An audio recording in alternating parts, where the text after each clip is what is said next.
दोस्तों, बोलिए जय श्री राम। सत्य सनातन की जय। आज हम आप लोगों को एक रोचक कहानी सुनाने जा रहे हैं कि जब राजा परीक्षित को तक्षक नाग ने काटा तो उनके पुत्र थे राजा जयमेजर। अब उनको कन्फर्म कैसे हो कि नाग कैसे काटा, कौन सा नाग काटा। नाम तो था कि तक्षक नाग, लेकिन देखा कोई नहीं, क्योंकि पानी के अंदर जो है जब वो तक्षक नाग गया तो इतना विशाल रूप और इतना जहरीला कि सारे लोग वहां जल गए। तो आखिर में प्रूफ देने वाला कौन था कि राजा परीक्षित को तक्षक नाग ने ही काटा।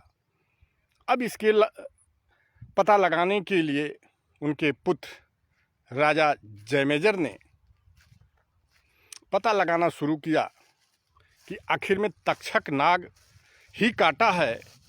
इसका अगर कोई प्रूफ देगा तो उसको बहुत सारे हम धन देंगे।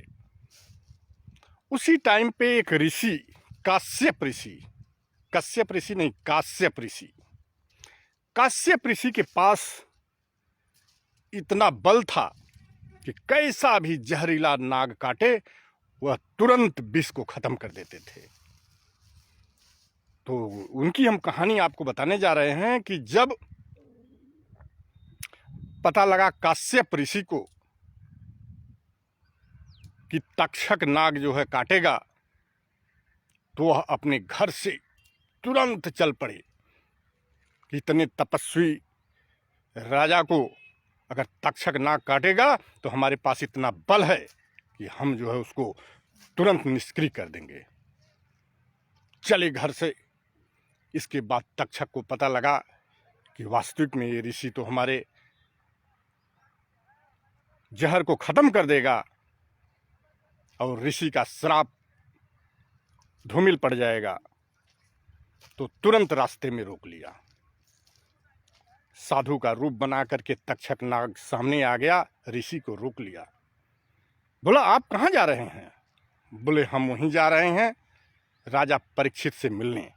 पता लगा है कि उनको तक्षक नाग काटेगा तो हम तुरंत उनके विष को खत्म कर देंगे, तक्षक नाग के विष को, और राजा को स्वस्थ करके देखेंगे।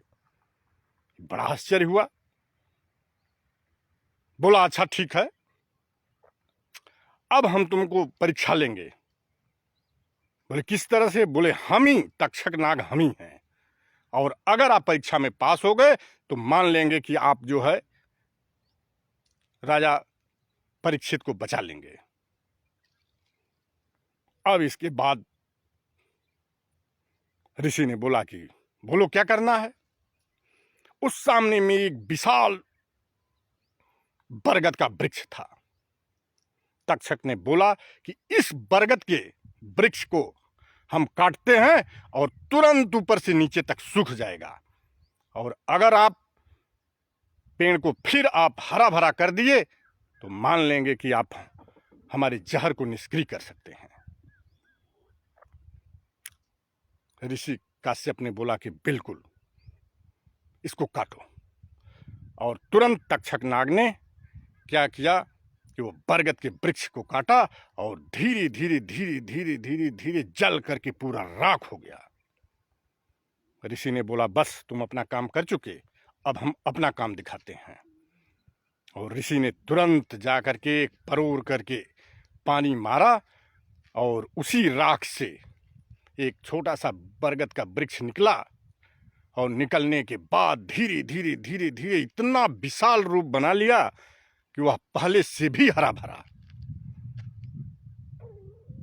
अब इसके बाद तक्षक नाग को तो बहुत शंका हो गया कि ये तो बचा लेगा। उसने तुरंत विनती किया कि आप बचाने के लिए क्यों जा रहे हैं, आपको क्या चाहिए? ऋषि ने बोला कि हमको धन दौलत चाहिए, हम जाएंगे ऋषि को बचाएंगे तो हमको बहुत सारे धन दौलत मिलेगा। तक्षक नाग ने बोला कि राजा जितना धन दौलत देंगे उससे ज्यादा हम देंगे, और आप यहीं से वापस चले जाओ। इसके बाद तक्षक नाग ने बहुत सारी मणि उस ऋषि को दिए, और वह ऋषि वहीं से मणि लेकर के वापस चले गए। और जब राजा जयमेजर को यही काश्यप ऋषि ने ही पूरी कहानी जा करके बताया कि हमारे सामने ऐसी घटना घटी है, तो निश्चित है कि राजा परीक्षित को तक्षक नाग ने ही काटा है। उसी टाइम पे तुरंत एक बहुत बड़ा यज्ञ किए राजा जयमेजर ने, और जितने सर्प थे सारे सर्प आकर के उसमें गिरते गए। लास्ट में एक सर्प बचा जो कि इंद्रासन के सिंहासन में, इंद्र के सिंहासन में चपक गया। और जब यहाँ मंत्र की गोटी गई उसको खींचने लगी तो इंद्र का सिंहासन हिलने लगा। फिर इंद्र ने मना कर दिया, बोला सारे सर्प तो खत्म हो गए, एक सर्प को ही छोड़ दीजिए, इससे कुछ नहीं होता है। आज वही एक सर्प से इस दुनिया में इतने सर्प हो गए। यही जो है राजा जयमेजर की यही कहानी है। इसलिए जहाँ भी लोग सर्प देखते हैं तो वहाँ राजा जयमेजर की जय बोलते हैं और सर्प चुपचाप अपना रास्ता देख लेता है। बोलिए सत्य सनातन की जय। यह कहानी आप लोगों को कैसा लगा? हमारे चैनल को लाइक करिए, सब्सक्राइब करिए। बहुत बहुत धन्यवाद।